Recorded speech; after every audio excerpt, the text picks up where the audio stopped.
मैं विनोद कुमार सिंह मगध विश्वविद्यालय के अंतर्गत आने वाले टीएस कॉलेज हिसुआ नवादा की ओर से आज मैं हिंदी विभाग में हिंदी साहित्य के इतिहास पर जो प्रगतिवाद पर चर्चा जारी है उसको गति दे रहा हूँ। मित्रों, आप सब बहुत कुछ प्रगतिवाद पर पढ़ चुके हैं, जान चुके हैं, समझ चुके हैं। मुझे उम्मीद है कि प्रगतिवाद का एक जो आईना है, मैं ये नहीं कह रहा हूँ कि सारी चीज़ें कवर हो गई, नहीं, एक आईना जो दिखाने का काम मैंने किया है वो आईना आपको मार्गदर्शन किया होगा और फिर आगे पढ़ने पढ़ाने की रुचि अभिरुचि पैदा की होगी, ऐसी उम्मीद कर रहा हूँ।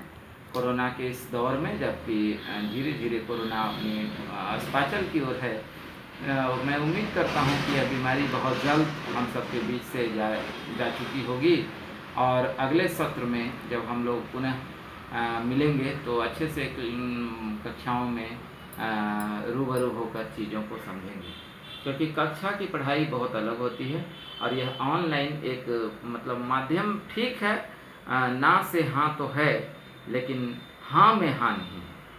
आइए आज मैं कार्ल मार्क्स पे थोड़ी बातचीत करूंगा। कार्ल मार्क्स जो कि प्रगतिवाद के एक मेरुदंड के रूप में सामने आते हैं। आप जानते हैं कि प्रगतिवाद पर कार्ल मार्क्स के विचार का बहुत ज़्यादा प्रभाव है। आज का विषय कार्ल मार्क्स है। कार्ल मार्क्स जिसका जन्म 1818 में हुआ और कहा जा सकता है कि उनका अंतिम चरण 1888 तक खत्म हुआ। ये जो 1818 से लेकर 1888 का जो दौर है, यह दौर क्रांति का दौर है।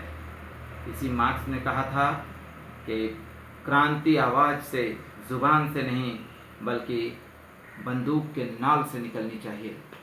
क्रांति आंदोलन का बड़ा रूप है जिसमें थोड़ी सी टूटन है, तोड़ फोड़ है, आक्रामक है। उसी आक्रामकता को मार्क्स ने स्वीकार किया। मार्क्स के विचार ने इतना लोगों को प्रभावित कर दिया क्योंकि आप जानते हैं कि उग्र होने में तीव्र कार्रवाई होती है। तीव्र कार्रवाई का मतलब प्रभाव, आप जानते हैं कि प्रभाव अधिक होता है।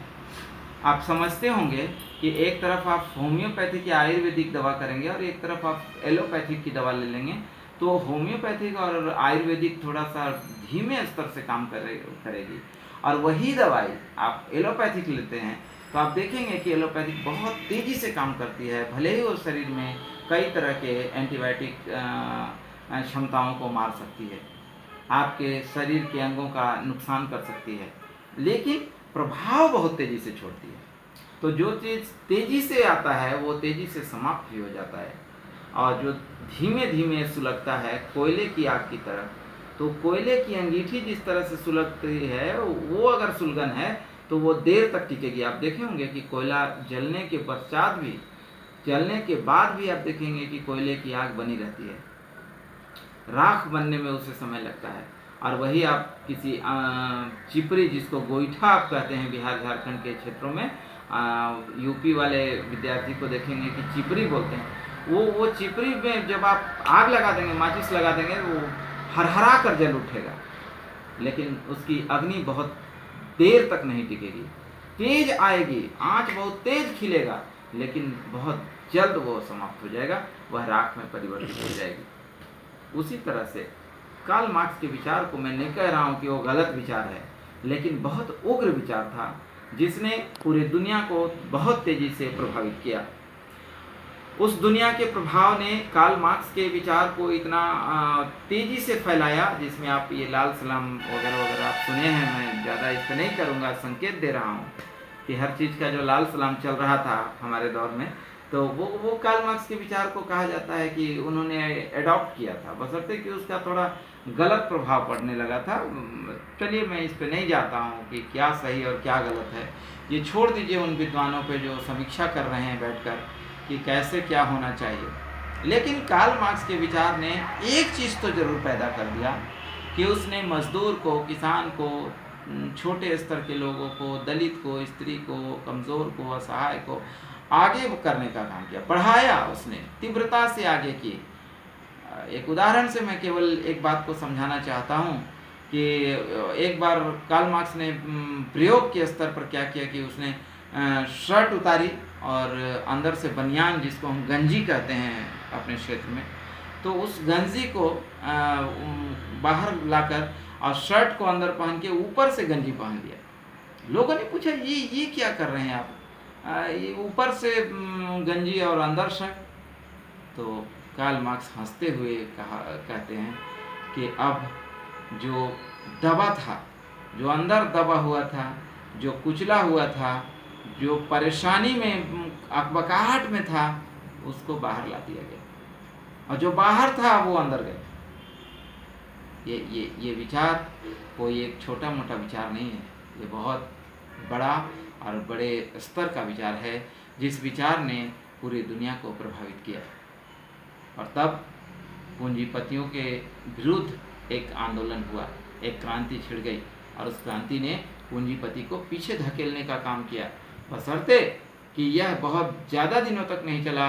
1991 में सोवियत संघ, जिसको हम रूस आज कह रहे हैं, उस सोवियत संघ का विघटन हो गया।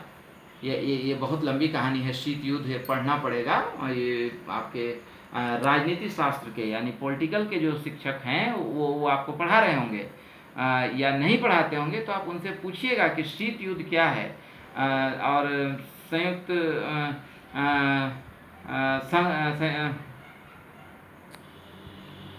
संघ क्या है, जिसको आज हम रूस कहते हैं, वो है क्या? सोवियत संघ, सॉरी, माफ़ी चाहता हूँ, संयुक्त संघ नहीं, सोवियत संघ क्या है, ये पॉलिटिकल के शिक्षक से आप जानें। और नहीं जानकारी मिलती है तो फिर मेरे पास आप प्रश्न रखें फ़ोन नंबर से, मैं इसका जवाब दूंगा, या हो सकता है कि एक आध क्लास भी इस पर ले लूँ, बशर्ते कि ये राजनीति शास्त्र के शिक्षक का विषय है, इसलिए मैं उनके एकाधिकार को छीनना नहीं चाहता, या तो मैं अनाधिकार चेष्टा नहीं करना चाहता।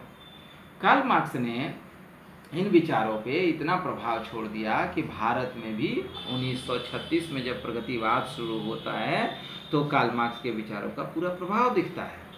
आप देखेंगे कि छायावाद में निराला पर भी इसका प्रभाव पड़ गया था, बड़े क्रांतिकारी किस्म के रचनाकार निराला थे। लेकिन बाद में प्रगतिवाद में नागार्जुन, केदारनाथ अग्रवाल, आगे आपका ये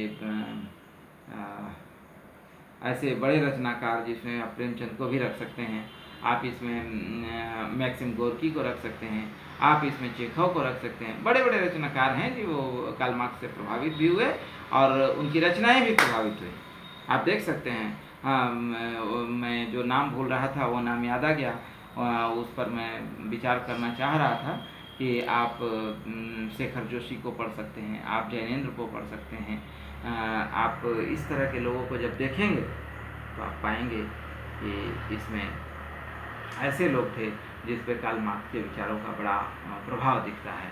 कार्ल मार्क्स के विचारों ने स्त्री को आगे किया, वोट देने का अधिकार छीन लिया गया था, या कहा जाता था कि स्त्रियों को उतना समझ नहीं है कि वो किसको वोट करेंगे, लेकिन कार्ल मार्क्स ने कहा कि ये गलत है, और मनुष्य कोई भी हो उसके अंदर इतना तो क्षमता है कि वो सही और गलत का फैसला कर सके।